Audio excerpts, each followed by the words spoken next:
Em 2003, após pressão dos movimentos negros e de aliados da causa antirracista, a Lei 10.639 foi promulgada, instituindo a obrigatoriedade do ensino da história e cultura afro-brasileira nas escolas. Mas a lei ainda não é cumprida, apesar de estar em vigor há quase 20 anos. É o que aponta um estudo desenvolvido pelo DACOR em parceria com o INSPER, lançado agora em novembro. Como fazer com que a lei seja aplicada e como promover uma educação mais inclusiva, diversificada e antirracista? Esse é o tema dessa edição do A Voz da Cor. Da cor da troca. Da cor do diálogo. Da cor da política. Da cor dos dados. Da cor da juventude. Da cor da educação. Da cor do legado. Da cor das mulheres. A Voz da Cor, o podcast onde vozes diversas se encontram. A voz da cor. Olá, sejam muito bem-vindas, bem-vindos e bem-vindes ao A Voz da Cor. Meu nome é Gabriela Araújo e faço parte do time de comunicação do DACOR. Hoje sou eu que vou conduzir o nosso papo nesse podcast, que é um dos produtos de comunicação do Instituto DACOR. Hoje, o A Voz da Cor é muito especial. Recebemos nosso cofundador, o cientista social Vidal Mota Júnior, para falar sobre o boletim que lançamos sobre a aplicação da Lei 10.639, divulgado nesse mês da consciência negra.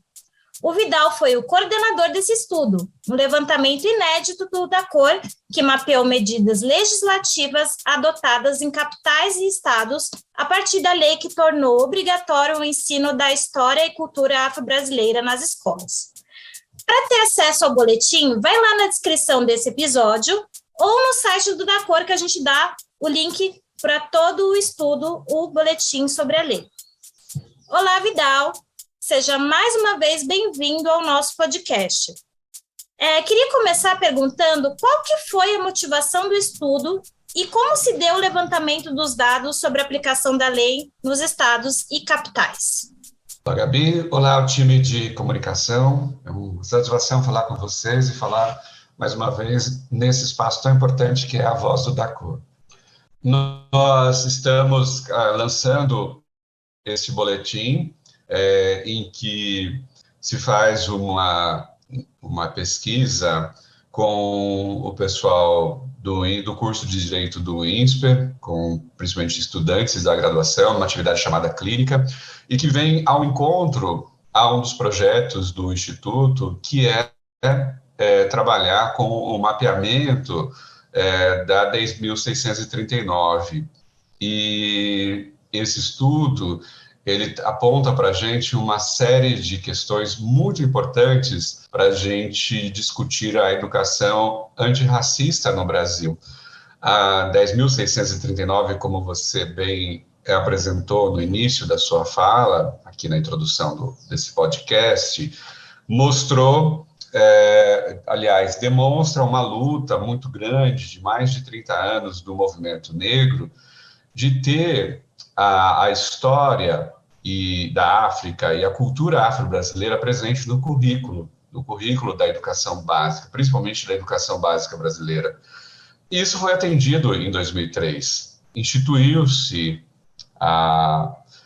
uma lei que altera o artigo 26 da LDB, que é a 9.394 de 96, a Lei de Diretrizes Básicas da Educação Brasileira, e deram essa obrigatoriedade de ensinar a cultura afro-brasileira e a história da África. Pois bem, então, nós, Instituto DACOR, sempre olhamos para essa lei, bem como outra alteração que ela teve em 2008, com a 11.645, como um importante avanço e um importante parâmetro para a gente observar o desenvolvimento do currículo nacional no sentido de tratar e promover uma educação efetivamente inclusiva, no sentido de lidar com a diversidade da nossa cultura. E esse estudo, portanto, ele busca fazer um recorte que dê conta do processo de institucionalização, uma vez que, nesse primeiro momento, essa etapa desse estudo, esse estudo a gente ainda quer continuar a aprofundar essa análise, né, em outras dimensões, mas o recorte que foi feito com o pessoal do curso de Direito do INSPER trouxe elementos muito bacanas e, ao mesmo tempo, preocupantes, porque nós vimos que a maior parte dos estados e das capitais brasileiras, elas possuem iniciativas normativas, portanto, né, jurídicas, institucionais, né, de se abordar a questão, mas, ao mesmo tempo, a gente vê que são poucos os instrumentos, são poucas as iniciativas que estão na maior parte dessas unidades da federação, estados e municípios. Ainda muito geral, ainda pouco aprofundado e pouco regulamentado pelo que a gente pôde observar. Portanto, esse estudo, ele, ainda que de forma exploratória, nos traz elementos importantes e visa contribuir para esse debate sobre como que a educação brasileira vem enfrentando a questão de uma educação, né, de promover, fundamentalmente, uma educação antirracista, e que o Brasil trabalhe na escola, fundamentalmente, com esse olhar mais atento para a nossa diversidade, aliás, né, para aquilo que é a base e a estrutura da cultura brasileira, que tem sido a contribuição da matriz africana e a contribuição dessa cultura afro-brasileira que constrói a identidade brasileira, mas que não é tratada de forma, ao nosso ver, a contento, né? E que principalmente contribua para enfrentar o racismo, o preconceito, a discriminação, estereótipos e várias outras formas de exclusão. Portanto, Gabi, esse estudo nos deu um panorama bem bacana sobre o que vem acontecendo do ponto de vista normativo na educação antirracista brasileira. Vidal, você já deu uma pincelada, né, dizendo que uma das conclusões do estudo foi que na maioria dos locais que a gente analisou há, né, uma dificuldade de implantação da lei. E como é que a gente consegue tirar, né, a Lei 10.639 do papel e ensinar sobre a história afro-brasileira, né, em nossas escolas? Ao nosso ver, o que esses dados trazem, em que boa parte dos desdobramentos da lei, boa parte da forma como estados e municípios criaram os seus instrumentos normativos, legislativos, acerca da lei, eles estão muito numa característica pró-forma. Então, muitas vezes é um copia e cola da lei federal. Só que cada região do país tem suas especificidades e isso nem sempre é verificado. Então, para que a gente tenha um processo de efetivação e que atenda à realidade de cada estado e das características de cada capital,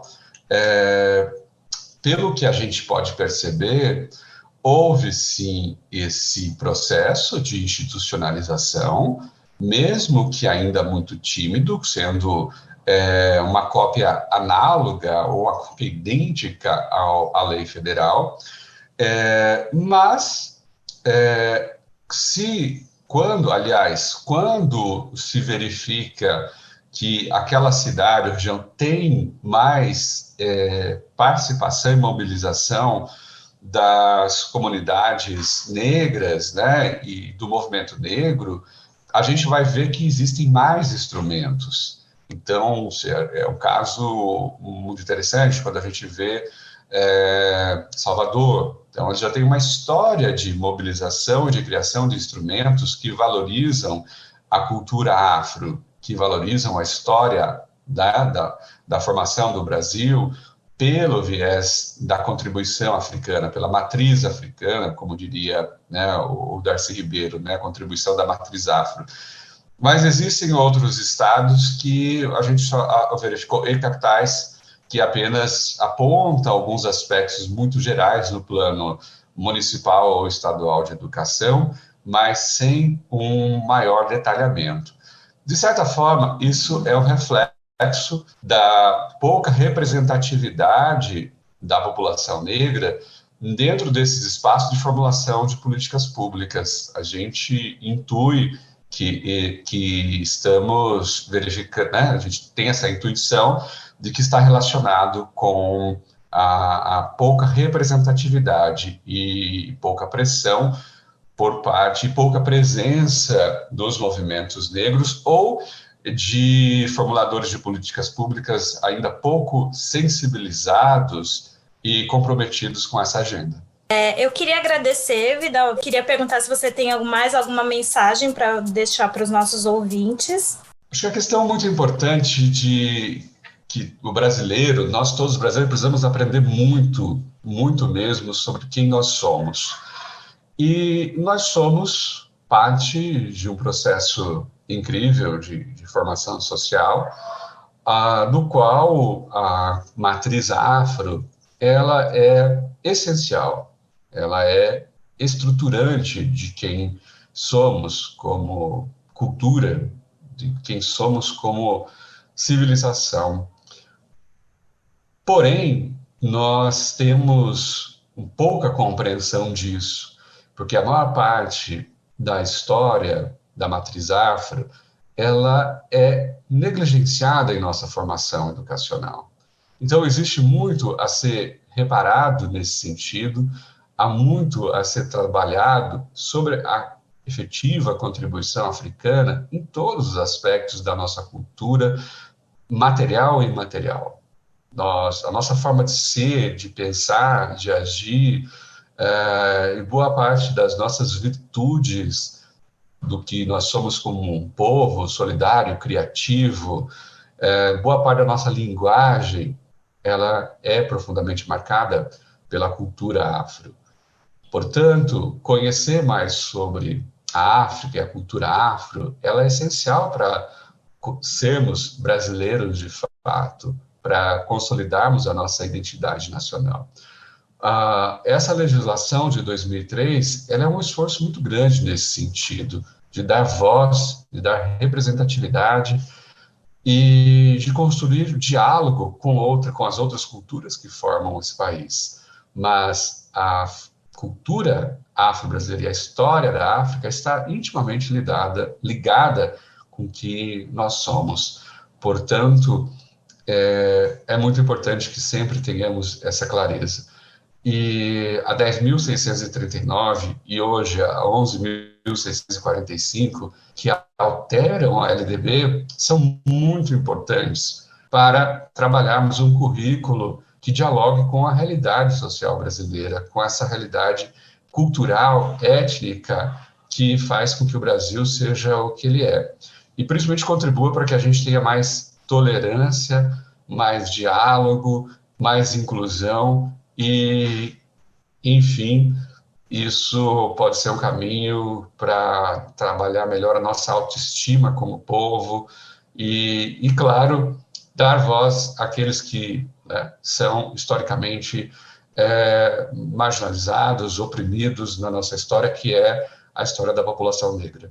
Obrigada novamente, Vidal. Espero que todos possam ler o nosso boletim, ler o estudo e que a gente possa lutar ainda mais por uma educação antirracista. Ouçam aos demais episódios do A Voz da Cor no Spotify e no YouTube do Instituto da Cor. Até a próxima!